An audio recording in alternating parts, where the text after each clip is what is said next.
this module is on how to be a good mentee. And if you've never heard of what being a mentee is, when you get into professional industry, you will have a mentor. And that is a person that is a sage, a person that is more experienced than you, that's been in the industry for a long time. They have a lot of skills and knowledge that they can impart to you as somebody that's emerging in the industry. It's a father-mother type figure, a person that's really going to help you out. And being a mentee is being the person that is being mentored. And so you're the person that it's essentially a professional student. You're out there in the industry. And this chapter covers, hopefully, what you're going to need when you go out there for that experience. In this particular system here, we have a program where you can go out and be an intern. An intern is another way for being a mentee, and that is when you go out into the industry and it's your first experience there. Now, we do our best to replicate a professional environment here at VVC in every aspect, but the reality is there's only so good of a job that we can do. Eventually you're going to go out there in the industry, and every business operates a little differently. And so this chapter covers the skill sets necessary to be a good mentee.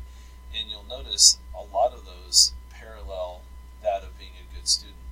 Listening, asking questions, understanding that despite some of your knowledge that you don't yet know everything, being respectful. There's just a lot of really good communication things in there.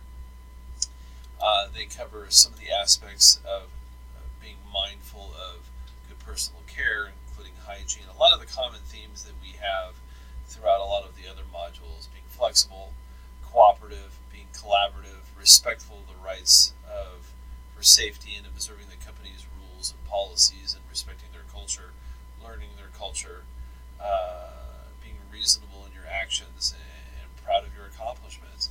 Now, one of the things you have to understand is that some of the things, the reality is some of the things that you're going to be told by your mentor don't necessarily line up with what we've told you here at the college, some of them necessarily being safety. So you find yourself in at times, a difficult situation where you see safety rules, for instance, being broken, that you know in fact are in violation of EPA or OSHA, but you see everybody in the shop doing it. How do you address that?